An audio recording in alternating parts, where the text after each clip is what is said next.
Hello అండి, అందరికీ నమస్తే. వెల్కమ్ టు మగవ ఫ్యాక్స్ అండ్ గ్యాలరీ. మరి ఈరోజు నేను తొలి ఏకాదశి రోజు చేసుకున్న పండుగ యొక్క విశిష్టత, అదేవిధంగా పూజా విధానము, తొలి ఏకాదశి అంటే ఏంటి అనే దాని గురించి చూపిస్తాను ఈ వీడియోలో. మన ఛానల్ని ఇంకా సబ్స్క్రైబ్ చేసుకొని వాళ్ళు చేసుకోండి. ఓకే ఫ్రెండ్స్, ముందుగా నేను పిండి ప్రమిదలు ఏ విధంగా చేయొచ్చో చూపిస్తాను. అందుకోసం బియ్యం పిండిని తీసుకున్నాను.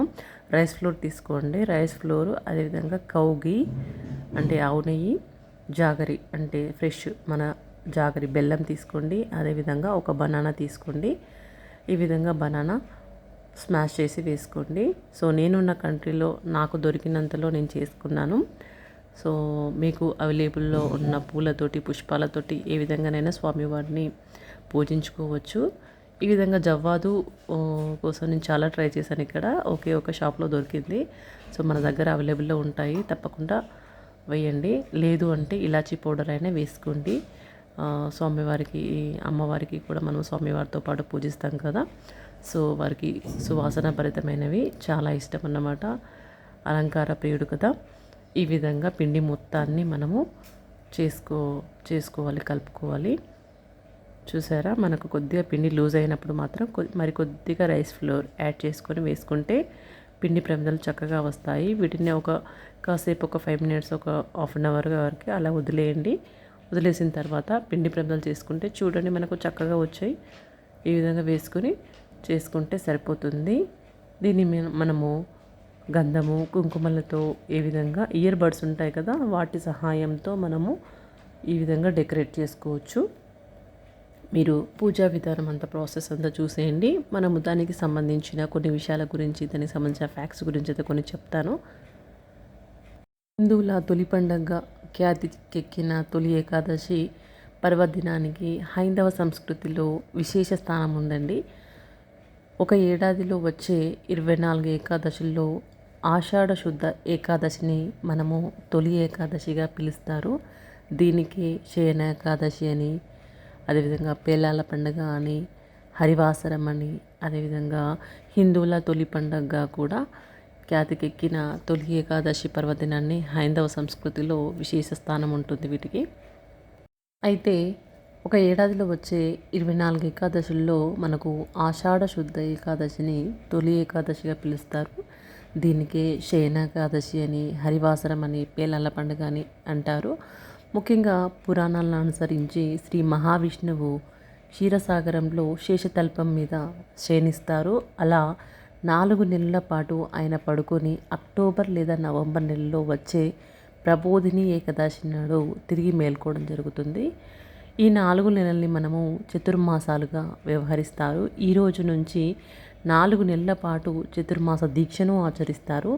ఈ 4 నెలలు స్వామివారు పాతాళ లోకంలో బలిచక్రవర్తి వద్ద ఉంటారు. కార్తీక పౌర్ణమి నాడు తిరిగి వస్తారని మన యొక్క పురాణ గాథల ప్రకారం తెలుస్తుంది. ఉత్తరాయణం కంటే దక్షిణాయనంలో పండుగలు, అదేవిధంగా పర్వదినాలు ఎక్కువగా వస్తాయి. వాతావరణంలో మార్పులు కూడా అధికంగానే ఉంటాయి. కాబట్టి ఈ కాలంలో ఆరోగ్య పరిరక్షణ నియమాలు ఆచరించాలి. అందువల్ల ఈ కాలంలో పెద్దలు వ్రతాలు, పూజలు ఆచరించాలని మనకు నిర్దేశించడం జరిగింది. నేను 11 ప్రమిదలు చేస్తున్నాను. అందులో 10 మామూలుగా చేశాను, మరి ఒకటి చందన దీపం చేస్తున్నానండి. చందన దీపం అంటే స్వామివారికి చాలా ఇష్టం, చాలా ప్రీతికరం. ఆయనకి చాలా సువాసన భరితంగా స్వామివారికి పెడితే మనకు చాలా మంచిది.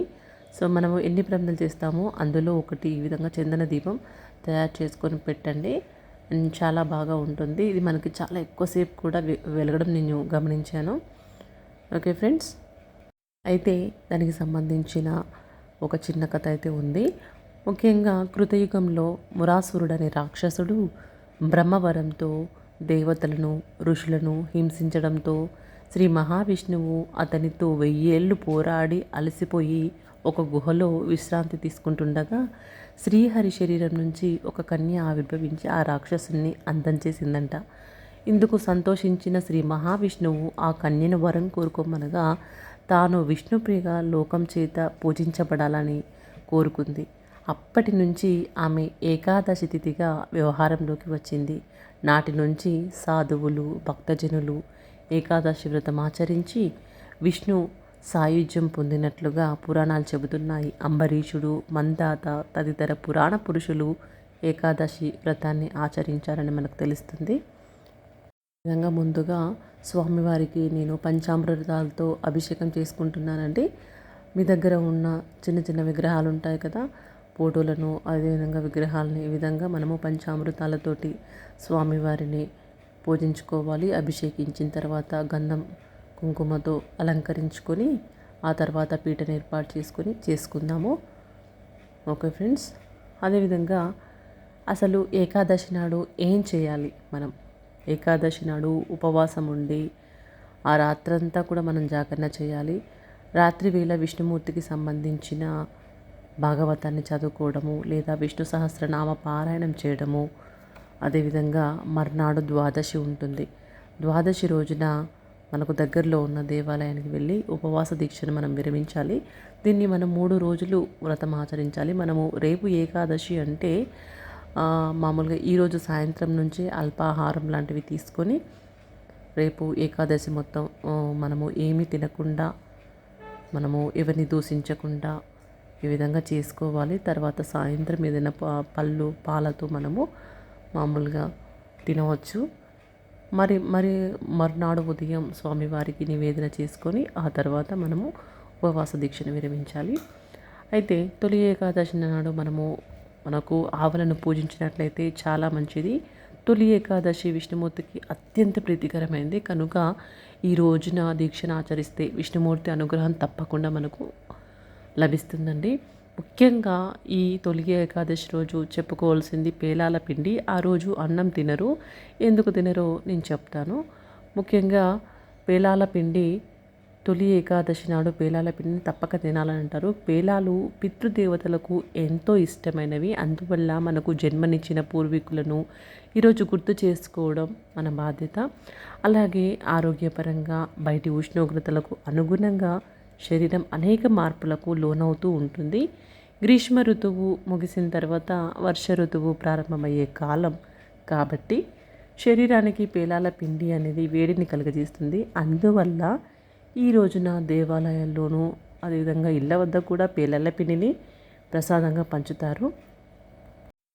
ఈరోజు మూరాసురుడు అనే రాక్షసుడు మనకు అన్నంలో దాగి ఉంటాడు కాబట్టి మనము ఈరోజు అన్నాన్ని భుజించకూడదు.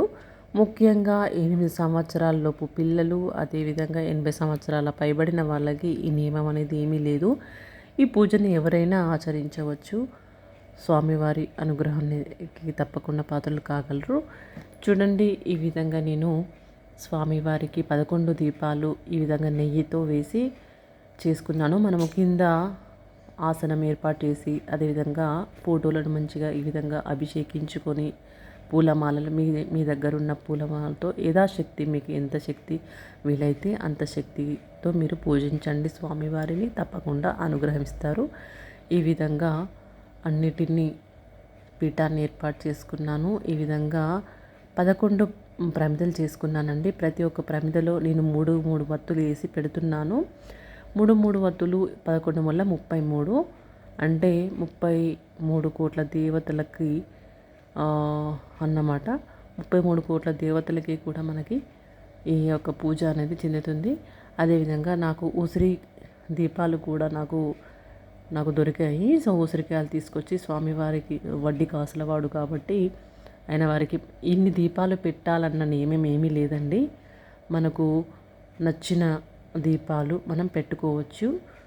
ఏడుకొండల స్వామి వ్రతం అనేది ఒక రకంగా చేస్తారు. ఇది మనం తొలి ఏకాదశి పూజ కాబట్టి సో నేను 11 ప్రమిదలు చేశాను. అదేవిధంగా ఒక చందన దీపం చేసి స్వామివారికి ఈ విధంగా పిండి ప్రమిదలు అంటే చాలా ఇష్టం. వెంకటేశ్వర స్వామికి అలంకార ప్రియుడు, ఎంత వీలైతే అంత ఎక్కువగా అలంకరించుకోవడానికి ప్రయత్నం చేయండి. చూడండి, కలశం ఏర్పాటు చేసుకున్నాను. కలశం ఏర్పాటు చేసుకున్న తర్వాత ఈ విధంగా పిండి ప్రమిదలన్నీ ఒక ఆకు వేసి తమలపాకులు దొరికితే తమలపాకులైనా వేసుకొని పెట్టుకోండి. ఈ విధంగా వేసుకొని ఫస్ట్ మనము విఘ్నేశ్వర స్వామిని పూజించుకోవాలి. విఘ్నేశ్వర స్వామిని పూజించుకున్న తర్వాతనే స్వామివారికి మనము ఏ మంత్రాలు రాకపోయినా కనీసం ఒక గం గణపతియే నమః వక్రతుండాయ విష్ణుకు సంబంధించిన విఘ్నేశ్వరునికి సంబంధించిన మనకి ఉంటాయి కదా స్తోత్రాలు, అవైనా చెప్పుకోండి. మనకు బుక్స్ అన్నీ చాలా అవైలబుల్ ఉంటాయి. ఇప్పుడు చాలామందికి ఇన్ని విషయాలు కూడా మనకు దొరుకుతున్నాయి మనకు ఇంటర్నెట్లో. ఈ విధంగా నేను స్వామివారిని అలంకరించుకున్నాను. అదేవిధంగా నైవేద్యాన్ని నేను నువ్వుల ఉండలు చేసి పెట్టాను స్వామివారికి. నువ్వుల ఉండలు, అదేవిధంగా పంచామృతాలు, వడపప్పు, బెల్లం పానకం, కలశం ఏర్పాటు చేశాను. అదేవిధంగా మనకు తాంబూలం, స్వామివారికి మనకు వినాయకుడికి వస్త్రము అవన్నీ సమర్పించి, ధూపము, దీపము, వస్త్రము ఇవన్నీ సమర్పించాలి.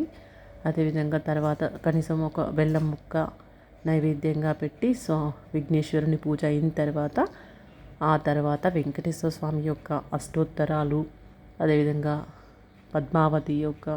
పద్మావతి లక్ష్మీ అష్టోత్తరాలు చేసుకోండి. నాకు ఒక్క తులసి దళం అయితే దొరికింది. కనీసం ఒక్క తులసి దళమైనా ఆ రోజు స్వామివారికి అర్పించండి.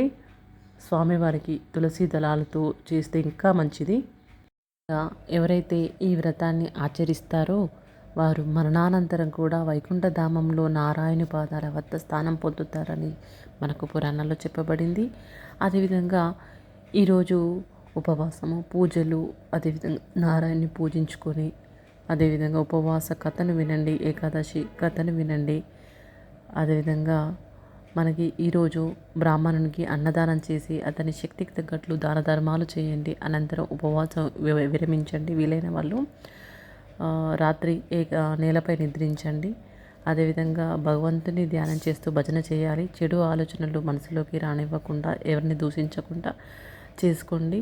అదేవిధంగా ద్వాదశి రోజున బ్రాహ్మణునికి భోజనం పెట్టిన అనంతరం ఉపవాసం విరమించండి. Thank you for watching.